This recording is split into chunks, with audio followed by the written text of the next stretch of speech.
Welcome, ladies and gentlemen, to the Catholic Education Foundation podcast number 54. And I'm trying to make my voice a little bit lower here because we've got one of the most iconic voices in the country here today. This podcast will feature Jack Fox, the voice that everyone knows, along with Catholic Education Foundation President Rich Leckliter. Gentlemen, how we doing? Good. Very well, thank you. I think you're doing very well, bud. Well, I tell you, man, I just even that right there, I just wish I had that voice. Jack, we're so excited to have you on the show. Our listeners get a real treat today in learning about the man behind the voice. Folks, Jack's voiceover work resonates in hundreds of airports around the world, as well as a lot of other places that we'll get into a little bit. We've got to start with the airport thing, though, Jack. How did that happen? I, for years, have done voiceover work for different companies. Okay. There was a studio in J-Town called Alan Martin Productions. I don't know if you Oh, yeah, remember. sure. Yeah, absolutely. And part of that was Hardy Martin, who had the IED site, Innovative Electronic Design. They did a lot of computer work. Okay. And he came in one day and said, I've got something that might have some possibility. He developed, or at least perfected, the automated paging system that they could record things and feed them into a computer and control airport announcements. Yeah. So they didn't walk on each other. If Yeah. Delta needed to make an announcement, American had to stand in line or something. Okay. Like that. Well, they had a young lady named Carolyn Davidson who worked for them, and she did the female voices for years. And the Gulf War came along in 2001, I guess, and they felt like they needed a male voice that was friendly yet authoritative, and evidently I fit that mold. And right. So we started doing them, and then they've just expanded, used them around the country at least 100 airports that I know of. Wow. So, yeah, you never know. Unbelievable. While on the moving sidewalk, please stand to the right with all those wishing to walk to pass safely on the left. Who hasn't heard that? Like, that just hits me. Yeah. Last time I was in Orlando's airport, I heard it. And I was like, this is so cool. I know that guy. Really nice people, I say. I'll do an next one. I'll add. By the way, get out of the way so T can get where he wants to go. There you go. Boom. I need that. Yeah, we'll do it. I need that. Oh, man. Rich, Jack's talents have helped so many as we elevate the brand here at the Catholic Education Foundation of Louisville. Yeah, we reached out to Jack. It's been, I guess, 3 years now. And, we have some voice work done at our Salute to Catholic Education Catholic School Alumni Dinner event every March at the Gall House. And we used to have John Asher. I was getting ready to say years that. ago. Oh, yeah. And that was a tough one to replace. Yeah, I remember John. And You can't replace John. Right. Yeah, I mean, you really anything, can't. And he passed, I think, in 2018. And we went a couple years, bounced around. And, somebody said, I think it was Julie, said, we got the guy that does the airport voice. He lives in Louisville. Are you kidding me? Yeah. Oh, that's wild. And the rest is history. He's done a fantastic job at our Salute dinner event, introducing our honorees, kicking the event off. I mean, it's a great production. You're part of it. Right. It's a Amen. wonderful Yeah. production. Amen. Well, I want people to know, too, Rich. I mean, Jack doesn't charge us for this. Right. There's a lot of work that goes into this. The behind the scenes on You guys him. do the work. Well, listen, your reads are perfect. It makes it real easy on us. And he doesn't charge the foundation to do this. So I just want people to know that. No, and it's more than just the kickoff of the event. Each honoree has about a 2.5 minute video vignette that we show to the audience, the voice work, all of which is done by Jack. That's right. And it's absolutely flawless, and it makes the event go so smoothly. I must tell you, I look forward to those. Some very inspiring stories. Yeah. And many of them I know the people, and Yeah. some I didn't know the background to them. Right. And it's very impressive. Your whole evening, I'm telling you, Rich, is very impressive to... that dinner's something else. Well, I told Rich at lunch the other day, I love your slogan. The answer is yes. Mm-hmm. And so I'm going to ask you a question. I hope the answer is yes. I've watched your effectiveness at fundraising. Would you come to my Baptist church next week and pass the offering plate? So There you go. Hey, that's all Rich. Come on, Rich. Rock and roll. All right, Jack. We're working on that. So listen, let's start with the beginnings, okay? So as a young Let's go boy, long way back. in Harvard, Illinois, can't say I've heard of Harvard, Illinois. Your father was a Baptist minister. Mm-hmm. Was that part of the recipe that helped lead to your success? Well, first, let me say I may be the only Harvard graduate and Baptist you have on these podcasts. I don't know. I did graduate from Harvard High School. Okay, Harvard High School. My dad was a minister there. didn't have an effect on my radio. That particular connection did not, except I was in Harvard, and I'll tell you that story in a minute, how we came to that radio station. But my dad had a big impact on me. He was a great guy, Baptist minister most of my life, and just had a good impact on me. But we were in Harvard, little town outside Chicago, about 65 miles north of Chicago, right on the Wisconsin line. And it was a local radio station, 500 watts, daytime, sign on it, sunrise, and if you wanted real entertainment, you listened to Chicago. But if you needed the local stuff, we had it all. Now, I'm a 17-year-old kid, and I'm mowing the grass and emptying the trash and reading the obituaries and the grain market reports and playing polka parties for the folks in Wisconsin and the top hits for the kids after school. So it was a great place. Okay. And got to start there. A lady named Esther Blodgett owned the place. Okay. And she gave me I started hanging around one Thanksgiving. My father, we would normally go to Evansville, Indiana, which was our home. My parents' home. We'd go there for Thanksgiving and holidays, and I'd see aunts and uncles and cousins. But that particular week, my father had the Thanksgiving community service, so we didn't go. And I was feeling kind of bummed, to tell you the truth. I don't know what I was going to do.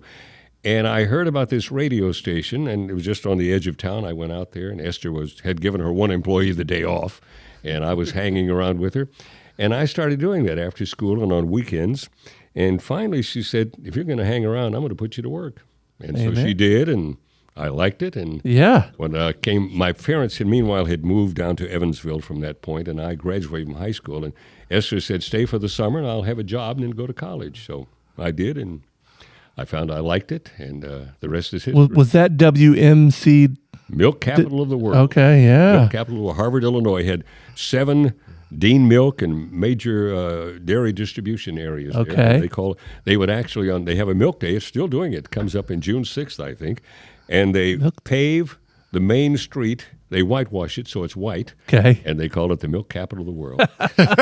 Have a cow, a replica of a Holstein cow called Harmilda, Harvard Milk Days. And she's right there at what they call the 5 points, where all the main streets come together. So it's one of a kind. That's fantastic. Yeah. And your mother was a gifted storyteller, correct? She was, yeah. Mm-hmm. She was a pastor's wife, Sunday school teacher, but she read to me each evening just to calm us down or whatever. Yeah. And she would read stories, had a great voice and wonderful inflection, and I just kind of caught that. She was more of a storyteller than she was a reader. Okay. And so that filtered through, I guess. So did that influence your love of voice communication? I just enjoyed her reading, and I'm sure that had some impact as I began to. Esther, that I worked for there at the radio station, taught me when you're reading something, don't just read the words. Get a picture in your mind of what you're reading about, and it will influence your inflection and your tone. And delivery. That came on from my mother, I guess. Oh, that's fantastic. Yeah. This next part I think is really cool. So I understand you took a required speech class as a freshman in high school, and as part of that class, you created a sports cast for your favorite baseball team, the St. Louis Cardinals. Mm-hmm. Tell us about that. We lived in southern Illinois, around a city called DuQuoin. We were near St. Louis. My father was the minister there, and we lived out in the country. And I graduated from the 8th grade in the country, but we went into the city for high school. And all freshmen had to take at least one elective. We could take everything else, but had to take one elective. And all my farm buddies were taking shop, and so I would take that. And my mother said, no, Jack David. When she says Jack David, you know she's serious. Uh-huh. You're not taking shop, you're taking speech. What I want to take speech for. Right. But one of the things we had to do was create a little 5-minute broadcast of some kind. I was a sports guy, played baseball, so I sat at the back of the room with a screen in front of me and a microphone here, and the rest of the kids sat forward and listened. And I did this 5-minute news I thought was really cool. I used all the cliches, the old beanbag out there and all that stuff. And when we finished, the room was quiet. And I heard my teacher say, well, the boy, I flunked this class. Yeah. She gave me an A+, said you should consider a career in radio. And I guess that planted the seed. And I guess so. Watered and harvested and started growing when Esther Wow, so 13, 14 years old. Yeah, that's where it got planted. Yeah, it was. Yeah. Wow. Yeah, it was good. Awesome. And so tell me about Esther. That's an interesting one. Sounds like that's a big influence. Oh, she was a character. She had worked for a radio station in Janesville, Wisconsin, which was nearby, and did a local report for them. But she was kind of feisty, and she had some disagreements with management. Okay. And so somehow she finagled her own radio station in Harvard, where she was from. And she had to do things her way. It was at a building. She lived in the building, lived upstairs, and was there all the time. She was a little lax with her FCC regulations sometimes, and they would make some visits. They really? didn't stay long. One time, rumor has it, she had a shotgun out. Oh, my goodness. Don't come in here, and they didn't. So she was an interesting character. Oh, my goodness. Very nice to me, though. Very good to me. I found out later that she had a history of hiring young guys like that. In fact, there's a guy named Michael Linder, who's in Hollywood, who started America's Most Wanted. Oh. He lived in a nearby town. Wow. And worked for her while he was in high school. He's younger Really? than me, but I didn't know him, but he was. Yeah. Jeez. Yeah. That's All right. So after college, you hit the road to places like Denver, Kansas City. Now, were these all radio gigs? Yeah, I left Esther and went to Evansville, Indiana to go to college. Okay. And my brother was in radio, and he was graduating and worked at a station there, and I took his place and worked there, and then took a year to go to Winston-Salem, North Carolina. I was missing a lot of 8 o'clock classes. I was kind of enamored with radio. We'd sign off at 1 o'clock, get with all the guys and talk about it. So I thought maybe I ought to see there's more out there. I went to Winston-Salem, but after a year I thought I better get back in college. Came back to Evansville, and the guy who owned the station was named John Engelbrecht. I'll tell you more about that in a minute. But I worked for him. And then the guy who owned the radio station in Winston-Salem moved to Kansas City, had a station there, and asked me to come out to work for him. Much bigger town and all that. So I went out there. I was Jack Frost on the radio out Jack there. Frost. There was another guy named Fox on another station, so I was Jack Frost. And I was there for 3 or 4 years, I guess. Enjoyed it. Good time. Kansas City was a wonderful town. Sure. Yeah, had a good time. And then Denver came calling. They had heard what we were doing there and asked me to come out there. And I went to Denver and loved the Rocky Mountain West. So I was Jack Frost again. Yeah. wow. Funny story about that. I don't know if I told you this at lunch, Rich, but I was Jack Frost. And one day a lady called and said, "You have to help me out here." What's the problem? My young son, I was explaining to him about frost on the window panes this morning. And I told him a little man named Jack Frost comes out and paints those windows. And she said, the kid said, "Now, wait a minute. If he was up all night doing that, what's he doing working at the radio station this morning?" Oh, that's great. Yeah. So she said, "Well, he has a new baby. He has another mouth to feed. So he took an extra job," she said. So, Oh, that's yeah, fantastic. but in Denver, we enjoyed Denver, loved Colorado and the Rocky Mountain West. We would have stayed there. We were tour guides for all our family. People would come, and you got to show them Oh, yeah. all the Air Force Academy and the Garden of Sure. the Gods and everything. But we decided we wanted to get back to this part of the country. Our parents and grandparents and aunts and uncles and Okay. cousins were all around this area here in Evansville.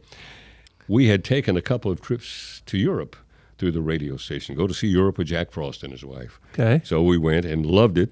We came home, and my wife said, we didn't spend nearly enough time in Italy. Didn't get to Florence where all the art treasures are. Wouldn't it be nice if we could go, stay as long as we want, come home when we want? I said, it'd be great. She said, let's do it. I said, you're crazy. I know, but let's do it anyway. So we did. Okay. We decided we would move back to this area at some time, so we sold our house, put our furniture in storage, took 2 little girls, and went to Italy for. Whoa, you took 2 little kids with you? We were crazy. We were crazy. Yeah, Wow. we were crazy. But and they still remember. We talked with them on Mother's Day. They were talking about some of the things they Wow. remembered. Yeah. We were there about 5 months, and then the money ran out. So I bet. we came back. And in the meantime, before we left, we had round-trip boat tickets. So while we were getting ready to go, we were in Evansville with my parents, and then took a trip down to Pineville, Kentucky, in the southeast part of the state to visit my brother. And I came through and I heard this radio station. I thought, boy, that's pretty cool. They had guys like Milton Metz and people like that were on and doing talk shows. I thought, that's what we're doing in Denver. That would be great to come back to a place like that. Forgot about it. Gone for 6 months, come back, look for a job. And I happened to come through here one day and left an audition tape with Hugh Barr, I didn't even meet him. I met his secretary, just left the tape with her. And about 2 weeks later, Hugh called and said, how about coming to work for us? So I did. What was on that audition tape? Just an air check of what I had done at the other stations. You will have your announcements, and then you kind of telescope the music and get a flavor of what you're doing and everything. So, yeah. So when I think of 840 now, and so that's what brought you back to Louisville. And that Yeah. was in, what, 1973. 1973. Okay, that brought you to 840 WHAS. Yep. Mm-hmm. And Wayne Perky was there. Yeah. All those guys. that was right before Terry Miners? Terry came in 1985. Okay. Terry came in 1985. This was 1970. But you had his spot at one point, I right? did at one point, yeah. I was doing some work for them. I was there for a while, then I left for about a year to do some freelance stuff, and then came back, was doing Saturdays and things like that. And the program director came to me and said, if we needed you to do afternoons for a while, could you do that? I said, yeah, I could do that. They had just, their afternoon guy named Bill Cody, who is now the voice of WSM in Nashville, he's been their morning guy for years. Yep. He had just left, and they needed somebody, and so I said, sure, I can do that. So they eventually hired Terry Miners, but not until, this was in January. He didn't come until June, and then he had a 6-month non-compete clause. Okay. So I did that for that year and did afternoons. And then, interesting enough, do you remember a guy named Gary Burbank? Oh, yeah. Oh, yeah. Sure. Gary, yeah. I was there when Gary came. I did afternoons till he came. My normal slot was noon to 3, and then before Gary came, I filled that slot. So I brought Gary Burbank to Louisville Radio and Terry Miners. So I'm the bridge between those two legends, really. Now, Jack, did you ever do where, and I'm assuming that was talk radio at the time, right? No, we were all. In fact, I was the last guy. I left in 1994. Yeah. I was the last guy to play music on WAC. Really? Yeah, it was music. Okay. Yeah. We did, and It's not what, yeah. But by that time, Wayne Perky was not doing much music because he was all talking and traffic. They had moved the afternoon. The guy from noon to 3. They were doing music, but they brought Rush Limbaugh in 1994. Okay. And then the afternoon guy was Miners, and he was doing talk and all Yeah. that sort of thing. And so I was the only guy doing music 9 to noon. In fact, Bob Hill, the columnist, wrote a column about it called "The Day the Music Died." Yeah. And so that was one distinction I had. I introduced Burbank and Miners, and then closed the door on the music. Now, did you listen? A lot of the DJs get some really cool stories being able to meet artists and introduce them when they play gigs or concert or whatever. Did you ever have any of those experiences? Not so much music, but we had when the Broadway series would bring people to town. We met a lot of people like that and would interview them, and that was a good time. Oh, that's cool. Yeah, very good. Very good. So, all right. So, I'll tell you one story about coming to HAS in 1973. Of course, I knew of the Kentucky Derby, but I'd never been intimately involved with it until I came to Louisville. We always watch it wherever we were. In Denver, we'd sing. So you knew about it? Oh, yeah. We'd sing My Old Kentucky Home and everything. Yeah. You know, you can't do that. But in 1973, I came in, and I mean, you're immersed in it at WHAS. Oh, yeah. We were there from all week, and my I did my show from the backside. It was wonderful. But that year was the year of Secretariat. Right. But before the Derby, Secretariat had not really established superiority and had a rivalry going with a horse named Sham. Yep. And so we couldn't decide. Byron Crawford he was a newsman at the time. I remember Byron. And Byron and I finished our duties. We're standing on the roof of the press box, bought our $2 ticket on Sham. We're going to win this thing. You know, we're experienced bettors. And Sham came out, great. Secretariat came out. Byron said, "Is that Secretariat?" Yeah. He reached in his pocket, tore up his ticket on Sham. The rest is history. Wow. Yeah, but it was Well, that year at the Wood Memorial, Secretariat lost the Wood Memorial, which I guess was a prep race, like the Bluegrass Days, for the Derby. So we weren't sure that he had. So nobody was. It wasn't like a slam dunk at the time. That's exactly right. Yeah. The way he ran in the Wood. So anyway, that's actually set the record, which still stands today, 159 and 250 for the Derby. Yeah, for sure. And Sham was second. Guess who was 1-2 in the Preakness? Yeah. Guess who was 1-2 in the Belmont? Remember, the Belmont was 31 lengths. That was amazing. I just watched that the other day. 31 lengths. I watched that the other day. And a friend of mine, Chick Anderson, was the caller. Chick was from Evansville. Yeah, Chick called a lot of those races back then. Yeah. Oh, and Chick's legendary. I think Secretariat set the race record at every one of those, all three of those races, and I think they still stand today. Yeah. Unreal. Yeah. As far as the Derby experience, when we came here, we were building a house, so my wife and daughters stayed back in Evansville with my parents. And so I would call her every day, "Wendy's had to be here for this." So after a week of this, she's thinking, what is going on? After the race, you could still had phone booths at Churchill Downs, and I called her, "Did you see that race?" She said, "You went through all that for 2 minutes of a horse race?"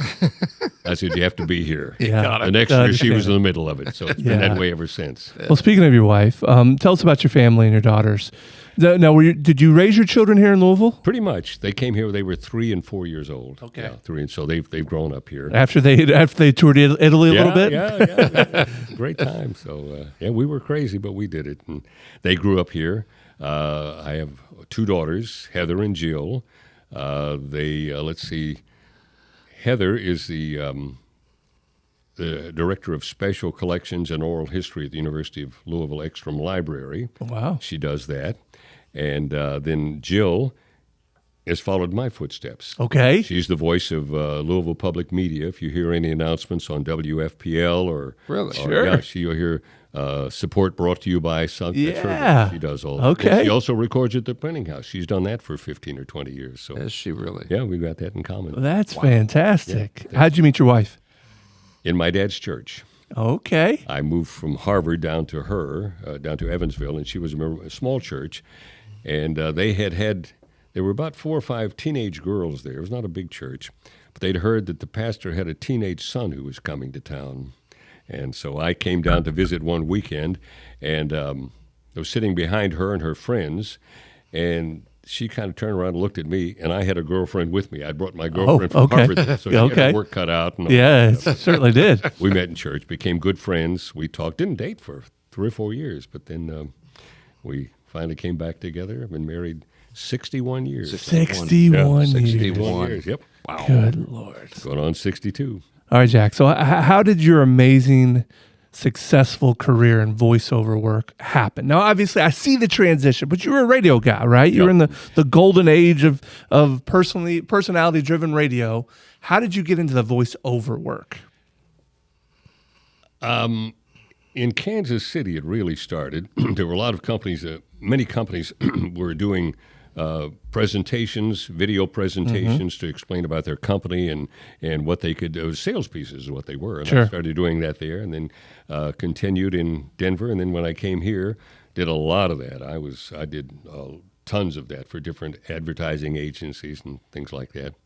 In fact, my daughter Jill does that now too. And I was not particularly involved in it for a little while, and she was doing a lot. And I went into a studio one day, and they had no idea who I was. And they said, "Oh, you're Joe Fox's dad." So I'm now Joe Fox's dad. Yeah, okay. Fox, but it was Jack, how do you feel about this whole AI and how, I mean, really now you can go in and type in what you wanted to say, and it's pretty darn good. It is very good compared to what it used to be. Yep. And it sounds like you're involved a little bit in the AI Well, we're world. exploring it. It's time to take over. In my opinion, it's not there yet. I agree. You still can't. You get can the feel tell. to it. Yeah, and especially young people. I played I did a project, and somebody fed it into AI, and it was pretty good. But I played it for my college freshman nephew, and he's, "Oh, that's AI." Knew it automatic. Yeah, he did. Yeah. So, but who knows? Standards have changed. People don't demand quite as much as they did before, and so. And they're even going to use your voice in AI, right? Well, I hope so. I hope so. Many stars are doing that now. They're charging big prices for that, so, yep. Wow, that's fantastic. Yeah, it is. I heard an interesting phrase this week, though. The one I like, it said, use AI for research and for reporting, but not replacing. Yeah. And I like that real well. Well, listen, I'd feel that way about it. in our world, in the marketing world, there's a lot of people that go to ChatGPT and say, make me a flyer or whatever. Right. And you can tell that it's AI. And a lot of times it's not quite right. You can't change it. It's still not as good as it's going to be or as good as a graphic designer yet, but it's getting there. I get a lot of audition requests from companies, and I can't tell you the number of times they say, "Could you make it sound like Morgan Freeman?" I said, "Sure." Now, I have a friend who goes down to Gulf Shores, Alabama, and Morgan Freeman has a place in that area in Gulf Shores, and he's played golf with him once or twice. I said, "The next time, would you ask Morgan Freeman if he ever gets a request to sound like Jack Fox?" Yeah. I don't. He'll say, "Jack who? Jack who?" That's funny. Yeah. Okay, so I also read that beginning in 1978, you've recorded more than 1,800 talking books for the American Printing House for the Blind. I guess that's here in Louisville. It is, yes. How did that come about? That's a remarkable place, by the way. It's a really hidden treasure. I don't know if you know about APH or not, but they're just expanding.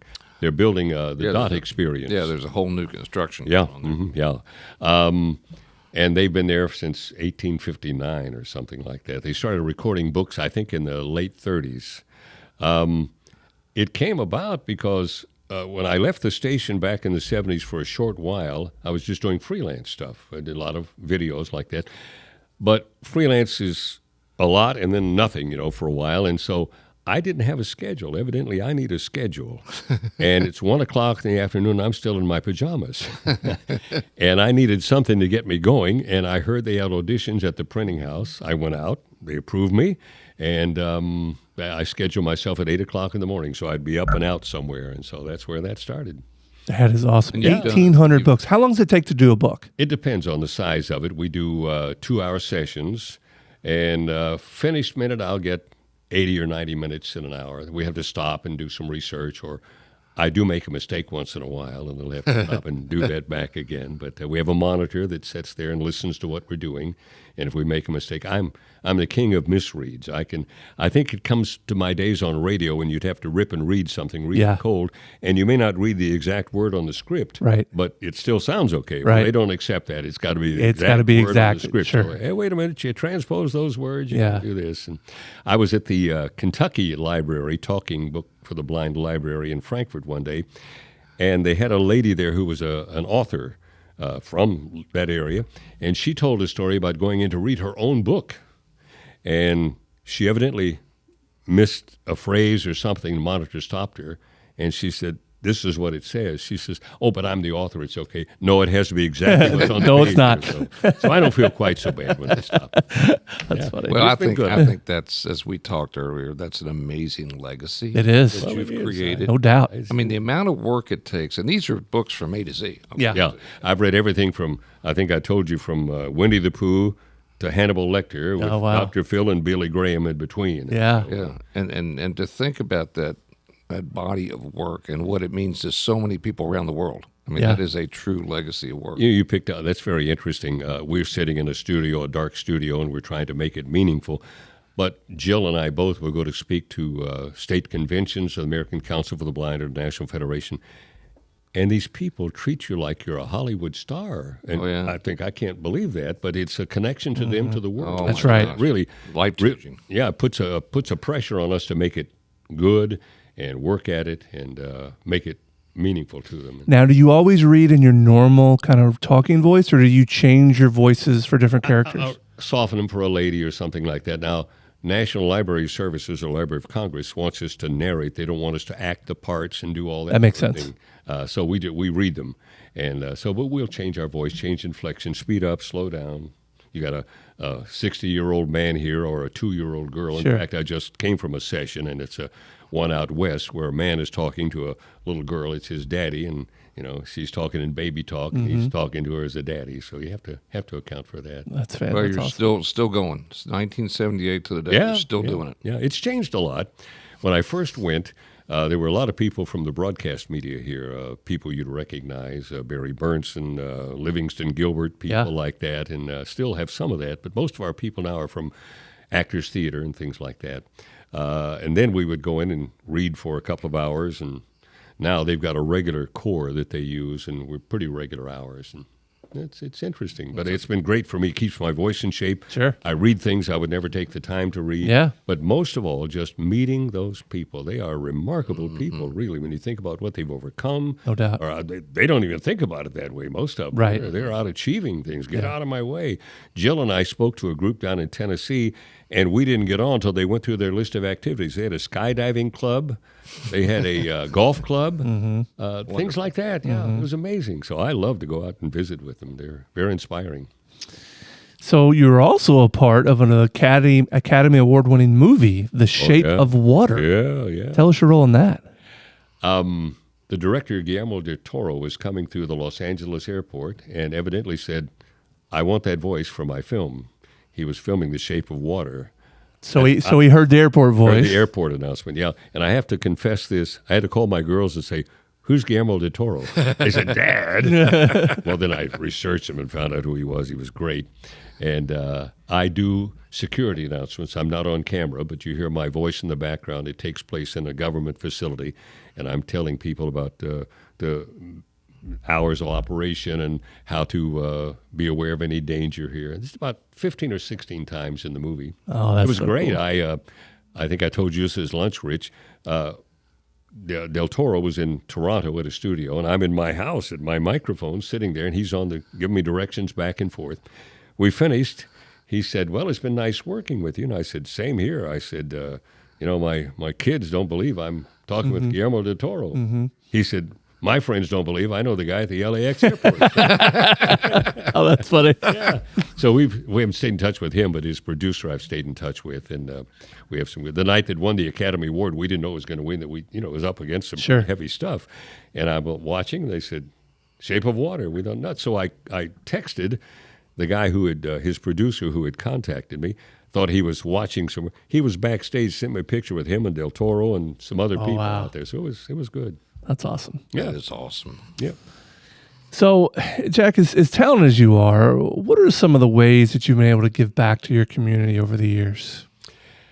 I'm very involved in my church. I go to St. Matthew's Baptist Church. I'm a deacon there.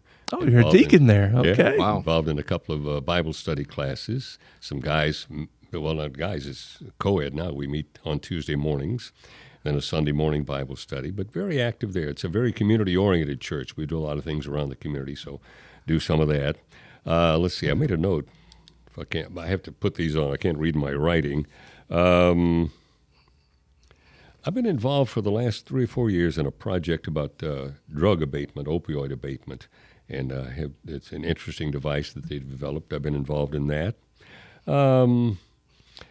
Any place I can operate, really, I want to be involved in the community. I think you have to get out and be around people. That was one of the not secrets, but one of the things about radio I thought was interesting. Wayne Perky was phenomenal because he was everywhere. HAS was that way at that time. We were the social media of the day. If something went on, HAS, that's right. They're still that way, but they helped start that. You didn't have a cell phone or anything like that. And so we would get out and meet people. I had advice from a gentleman I worked for in Evansville. John Engelbrecht was a crusty old guy, but he gave me some great advice. I'm the young guy. I'm down there going to college. I've got this, I think, great voice. I think I'm pretty clever on the air because I can read these cards and make them sound good. We had a guy doing mornings, which was the primary spot, named Charlie. Charlie was old. He was 42 or something. I had a bunch of kids. He's old, right? Yeah, and he was involved in the Kiwanis and everything. And Charlie was very popular. But I thought I sounded better, So one day I said to Mr. Engelbrecht, maybe I should be doing mornings. He looked at me and said, "You sound good? He's worth listening to." Ooh. Wow. Hit me between the eyes. Yeah. I said, I better take some notes from Charlie here. So that's what HAS and Perky were very good about, getting involved in the community and talking with people. And so that's been kind of my method ever since then. Well, your contributions to the Catholic Education Foundation have not gone unnoticed either, right, Rich? Well, I'm very honored to be with you guys. Yeah. Also involved in the HAS Crusade for Children. I've done that for fantastic. a bunch of years, and so doing some overnights the last few years with a young guy who was not a protege of mine, but he went to my church. I met him when he was in the 5th grade. He had a radio station under his stairs at his basement, and he began to do things, and he would come visit me on his days off. And one day, I was operating, and we had that at HAS. We had that window studio, and I had him running the controls. And the program director came by and said, "Who's the kid?" I said, "Be nice. He's going to run this place someday." And he did. He became operations director. Did he really? He went on to become the IT director at Wave Television. He just got a promotion. He's the IT director for all of Wave, Gray Broadcasting. Okay. All right. So wow. Had those kind of guys. Yeah. That's awesome. He's doing an overnight at the Crusade. He's done that for all of his life. His dad was there. And Van Vance and I go in and do a bit with him, and that's a trip. To be with those guys. Van Vance called the Kentucky girls basketball games for years. Oh, yeah. He was the play-by-play guy on radio. Okay. All right. Kentucky Colonels. He was fantastic. I remember. The guy is 92 years old, still going strong. If you called him, he sounds exactly the same. Does he? He walks 6 to 7 miles a day, rides his bicycle. Great guy. Didn't he do the University of Louisville basketball He did. games too? He did, yeah. Yep. And Was he Jock before Sutherland. Paul Rogers? Yeah, yeah. Oh, yeah. He and Jock Oh, yeah. Sutherland, yeah. Yep. I remembered well. Yeah, Yep. yeah. He's a character. Great guy. I remember listening to those as a Yeah, kid. yeah, good people. And Vance. So, Jack, what are some of the most meaningful accomplishments you've had in your life's work? First of all, just being married for 61 years. Yeah, A that's lovely, something. lovely lady. Yeah. I've been fortunate to live life with her. She's a delight. And raising 2 daughters that I'm very proud of, and now 2 granddaughters that I get to be involved in their life. We're fortunate. Both of them live within 10 minutes of us. Oh, that's awesome. We're very involved in their lives. The Crusade for Children, the Printing House for the Blind. Yeah. Enjoyed that. One thing we don't do as much of anymore, but when we were in Denver at our church, we were interpreters for the deaf. Okay. Lou and I did sign language, and I was always proud of that. We haven't done that in a while. She still practices when they're singing hymn at our church. She's signing along. Oh, really? Well, just for her own. She doesn't do it for Wow. anybody else. But yeah, That's quite a skill. it is. Yeah. We didn't know we were going to do that. We had some pretty large deaf community in the church. And there was a young couple, and we wanted to get to know them a little better, so they were holding sign language classes, and Lou and I took those. But about 2 weeks into it, the lady who was teaching us left. She moved to another city, and we were the ones, and so we were tossed into it. So we had to learn how to do that. Okay. It was good. It's good, though. We enjoyed that. But those are things that I'd feel proud of, mostly being married to Lou and having those 2 lovely daughters. Amen. Yeah. Amen. Now, are you a golfer? Is that what I've heard? There's a reputation about that. Okay. I show up once in a while. Yeah. I have a slogan that says, it wasn't pretty, but it was a par. I like that. Golf is is my background. Yeah, I enjoy it. If you've ever played Persimmon Ridge, the Ridge is my namesake, and that's where the Ridge came from. Oh, my really? uncle actually I built didn't Persimmon realize Ridge. that. I Yeah. didn't realize that, yeah. I grew up out there on the moving some dirt, so Oh, very good. Yeah. I haven't played that yet. Now, no. we'll need to get you out there. It's a good one. I've heard about the slopes and the, it's a tough course. One tough golf course. It's a tough You bet. course. You bet. And Rich, you probably don't know this about Jack. He's on a mission to go to every Major League Baseball stadium. Yep. And you've been to 20 or so 20. now? We did 20 last weekend. Went to Milwaukee and saw the Brewers. Yeah.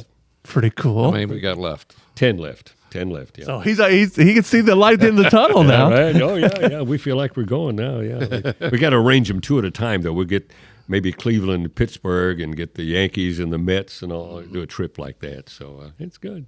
That's awesome. Yeah, we enjoy it. Loves baseball. Yeah. Well, we like baseball, and then we love the atmosphere. We always keep a journal of what foods we had. They're all Okay. different at each park. Everybody's got a hot dog, but Right. at the ballpark in Milwaukee, they had cheese curds. Yeah. San Diego had a lot of tacos and things like that. Yeah. So it's interesting. Yeah, Cincinnati's Boston- got Skyline Chili. Skyline chili. Boston had lobster cakes and things like that. We loved Fenway. That was really an Yeah, experience. Fenway's awesome. Yeah, It really is. yeah, good place. So, Rich, anything else for Jack before we get out of here today? Now, thank you so much, Jack. You're a hero to so many people, and I appreciate you so much being on this podcast. Oh, Thank my you. pleasure. God I'm bless you. honored to be asked, and I again compliment you on your work that you do. The community you guys have built is just amazing, really. It goes beyond that one night that I'm there. I mean, it's a year-round thing, and there's so many lives that you touch. That's, Yeah, we're up to 3,700 kids a year, That's almost amazing. $9 million in scholarships, and we'd like to go to 5,000 kids. We're working on it, and it's the best work I ever did in my life. I believe it, and I love your slogan. The answer is yes. The answer is yes. Well, there's always a way to work it out. That's good. And Rich, you may not even know that, but Jack and I work together on a lot of the Trinity stuff. So Jack's the voice of the Trinity Forever videos, and those have got a ton of traction. It's something that Dr. Mullen came up with, and trying to emulate Notre Dame a little bit on how they do some things, and Jack's voice all over that. And Well, I'm sure a lot of your that's friends recognize that, I right? do, really. I've got friends whose kids have gone there. Yeah. And they've called me, hey, I was at the Trinity game. Do you know you're on those? Yeah, I think I heard that. Yeah, I think I do that. I enjoy it. Jack, you're one of the most recognizable voices anywhere. So thank you for your Thank great you. works Thank and you. your impact on so many lives in our community. And Rich, as every Catholic school family in need now knows, at the Catholic Education Foundation, The answer is yes. All right. That's right. Jack, you got to give that one more time. The answer is yes for us. The answer is yes. Boom. I got to work on that. I think You're doing that well. You're doing fine, believe me.